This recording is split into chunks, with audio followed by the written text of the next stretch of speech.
In today's programme, we interview an archaeologist to learn how what might be classed as a part of history draws heavily on techniques we use in science. You're listening to The Science Show on Cambridge 105. In this section called Scientists at Work, we talk to people who, for some reason or another, find themselves working, researching or thinking about science in Cambridge, England. With no more ado, we'll go straight on to hear today's guest, our first archaeologist on a show that's normally devoted to chemistry, physics and biology. Dr. John Creese is from the McDonald Institute for Archaeology here in Cambridge. I was frankly intrigued to know what his subject is about and to find out what we have in common. Archaeology is now popped up, I noticed, on the Cambridge Science Festival, but it's not actually clear to everyone, especially even a scientist, what archaeology is. So what do you study? Archaeology is really a huge field. It covers essentially the full range of human experience. So from the first members of the genus Homo, when they started using tools about 2.5 million years ago, right up to the recent past. So anything's fair game in archaeology, and so as a result, the kinds of questions that we ask range from hyper sort of scientific questions about ecology, evolution, to much more humanistic and social kinds of questions, such as about religious systems, belief systems, that sort of thing. Most of us think that archaeologists dig underground. How true is that? Fieldwork is a major part of what archaeologists do, but it's not the only thing. We need to go out and dig to collect information about past human lives. So, most archaeologists have a field component, but many archaeologists also work in museums and places like that on collections that have been gathered by fieldwork in the past. So these are archaeological objects, everyday things. Most of it is essentially garbage or trash from people's everyday lives, and it develops at resident sites. And archaeologists can go out and collect those objects, and we can do a whole lot with them. We can understand everything from, what people ate to the kinds of beliefs that they may have had and everything in between. Okay. Well, if I look at this pen on this table here, it's a very cheap pen somebody's left behind. So I will assume that the person is perhaps a cheapskate and steals pens from shops. Right. So how accurate do you feel are the sorts of things that archaeologists do? It can't be pure guesswork. There is a kind of misconception that it's highly speculative and that we just sit around making stories up about what we find. But actually, we use a lot of hard science techniques to characterize the materials that things are made out of, to understand where they come from, for instance. And we use statistics to understand, in the case of your pens, what proportion of pens at a site are your sort of simple Bic pens and how many people had a fancy fountain pen, rather. Mm-hmm. And then we can start to look at the kind of social difference between people on that site. When you have enough data, you can start to build up to these more complex questions like, what does this pen mean for the people who used them? Give us some examples of the sorts of things that archaeologists might be dealing with. Archaeologists try to understand how people lived in the past. So they ask initially very simple questions. What were the people on this site doing? What did they eat? How long were they at a site? Is this an individual household? Was it occupied for thousands of years? Is this a town, a city? All those sorts of questions are the first things that we asked when we try and build up a picture of what was going on, both at a site and then regionally as well. Then we start to ask questions about what the political organization might have been. Do we have a situation where we have multiple large centers with several thousand people interacting as some sort of polity, or do we have a much smaller scale of society? And we use ethnographic analogies and historical analogies to try and understand from contemporary cultural examples what was going on in the past. Are there other kinds of archaeology? Are there branches of archaeology?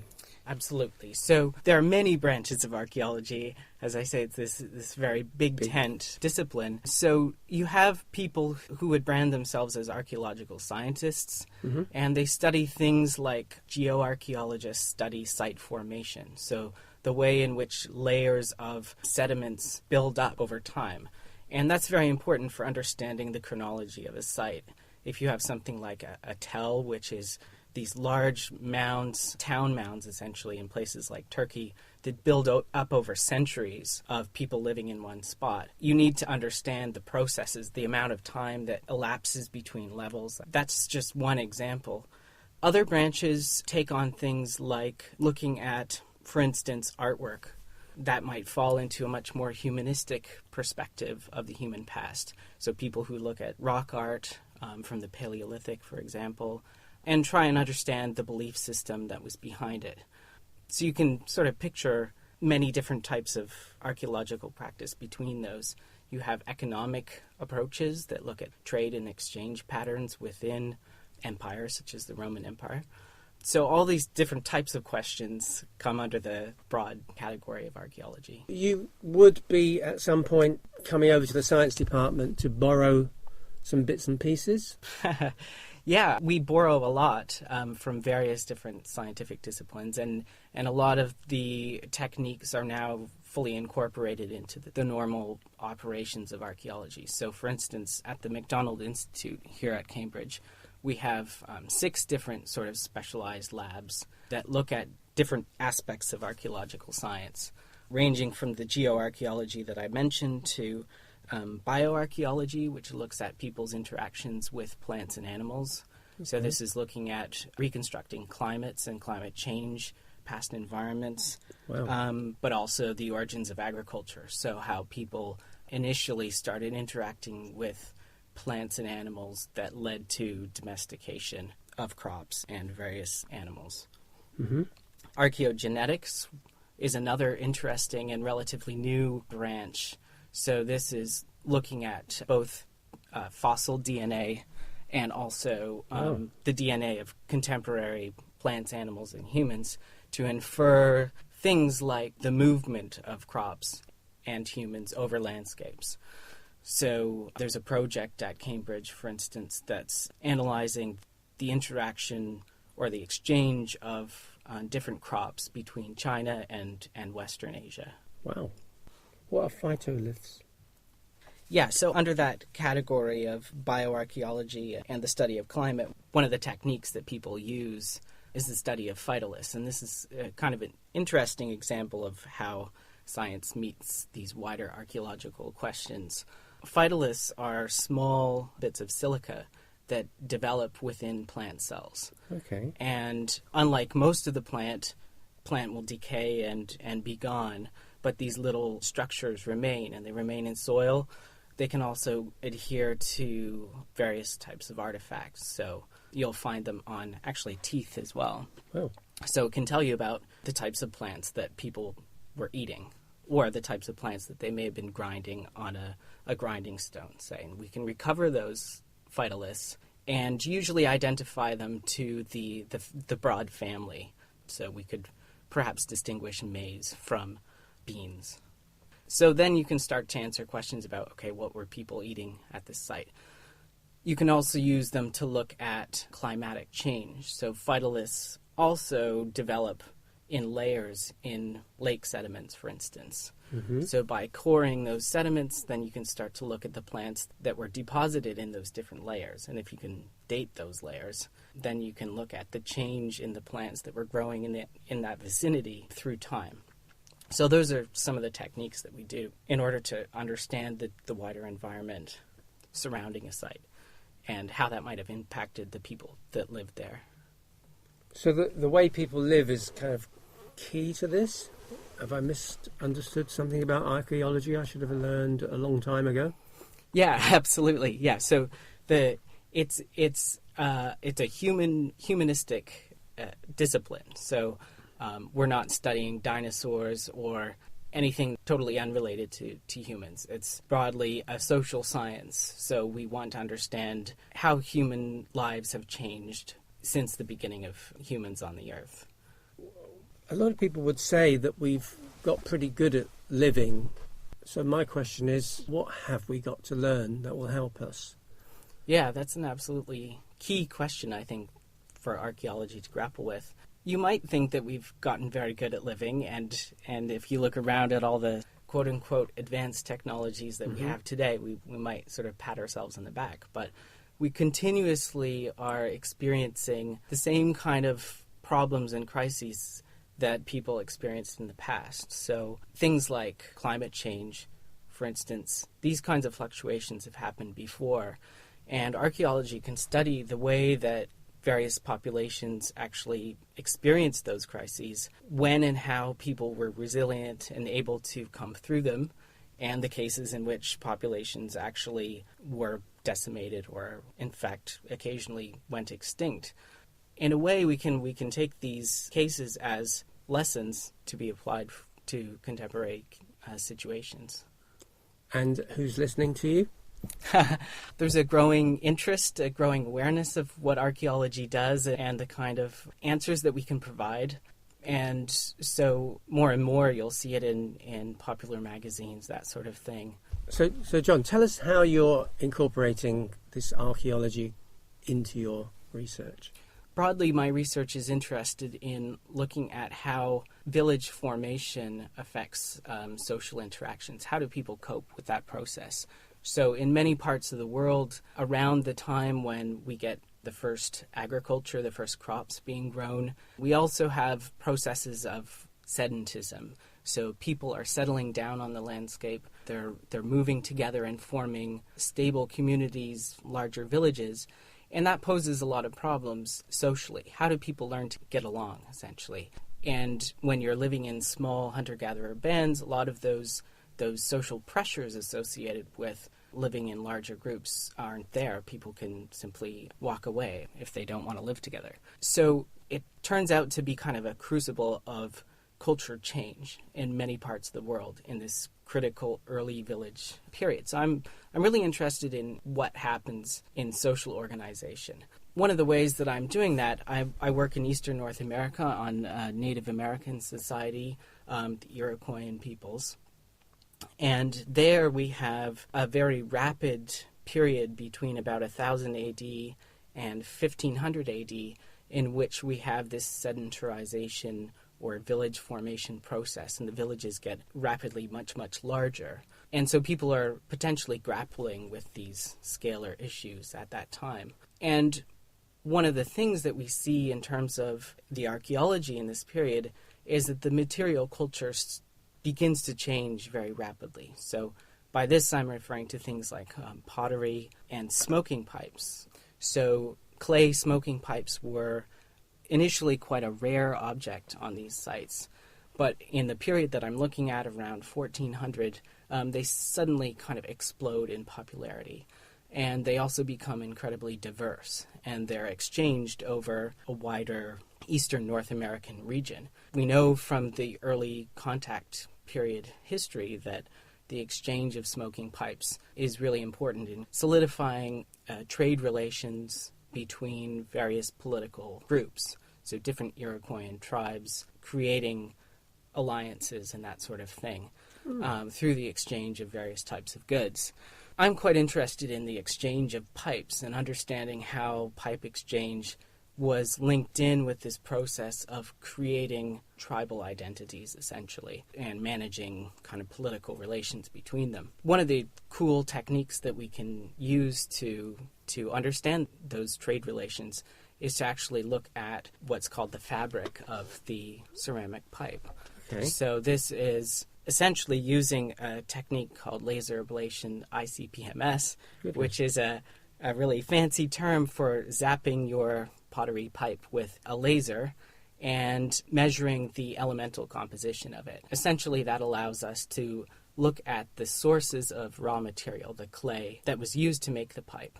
And then we can identify the kind of sources for different pipes in the region. So if you're looking at a site, you can see, okay, some of these pipes were obtained from this group over here, some were made locally. And so we can start to put together a picture of how these different local polities are interacting through the trade. That's me. So you're not outsourcing on this analysis, it's now in-house. In my case, I'm doing it actually at the Field Museum in Chicago. So they basically have a dedicated machine and lab set up to do that. Oh, I see. Yeah. How does archaeology become scientific and, should we say, earn its place at the Cambridge Science Festival? Right, great question. As if you're begging. Yeah. So although it has this kind of humanistic slant to it, it's always also been closely aligned to the natural sciences. So, for instance, in the 19th century, early archaeologists were doing things directly comparable to natural history. They're collecting artifacts and placing them in sort of evolutionary sequences to try and understand technological change. And that was kind of the early emphasis there. And so actually it has had this link to natural history and the natural sciences ever since the beginnings. In the 1960s, there was a concerted effort to rebrand archaeology as explicitly a science of humankind, essentially. And so at that point, especially in the United States, a number of people emphasized human ecology approaches to archaeology. So especially understanding how things like climate change influenced culture over time. More recently, this has been seen as just one part of the overall project of science. But since the 1960s, we've had all these hard science methods come in, like radiocarbon dating and things like laser ablation, ICP-MS, and other methods to characterize materials. And so all these methods then allow us to build up those little questions about what people ate and how they lived to answer those larger questions about how social groups can change and the ways in which culture and environment interact. Can you tell me how archaeology is different from history? Oh, that's a great question. You could see there are two ways to think about that. One is that archaeology is a form of history, but it uses material evidence rather than texts. That would be the classical definition. So history relies on written documents to tell the story of human past, and archaeology is all about artifacts and what we can actually find in the world on the ground. So just different sources of evidence, but they're both forms of history. In the United States and Canada, the tradition is a little bit different because archaeology is generally subsumed within anthropology. And so seen more as a science of how human culture operates in the past and more recently. So it's a little bit of a different twist. But I think in general, most archaeologists are happy with being seen as an historical science anyway. Anthropology is generally the study of human cultures and societies in the contemporary world. So looking at both the West and also non-Western cultures, basically whatever's happening in the world today and the recent historical past, but not relying heavily on deeper historical information. So that's the difference between social anthropology and archaeology. We go deep time because we have this record that allows us to do that. Excellent.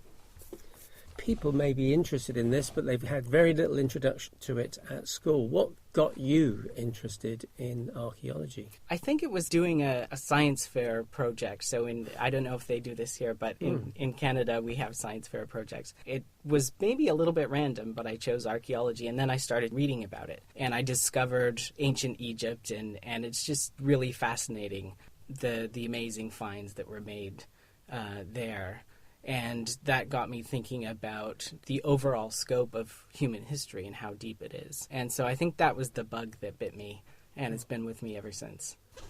So what kind of archaeological science happens here in Cambridge? Almost all kinds of archaeological science. We have 6 different dedicated labs, and they range from geoarchaeology, or the study of how sites form, bioarchaeology, which is the study of interaction of humans with plants and animals, archaeogenetics, which is studying DNA and the transfer of genetics over space and time, zooarchaeology, which is the study of animal remains, so we can look at diet and things like that, and also isotopes. So these are chemical isotopes, things like nitrogen and oxygen, And they can help us understand all sorts of questions about, for instance, where a person may have been born and consumed food in their early years, and then if they move to another place and die, then we can find their place of origin based on those isotopes. So movements, diet, the environment, all these kinds of things. Goodness me. Thank you, John. That's pretty much all for today's show. Scientists at Work is made by the Science Show team on Community Radio Cambridge 105. You can also find past episodes on the website www.cambridge105.fm. You can also subscribe to future podcasts with the iTunes Store. You can get in touch with us on the email science@cambridge105.fm or on Twitter @105science. Till next time, it's bye from the Science Show team of Roger Frost and Chris Creese. You're listening to The Science Show on Cambridge 105.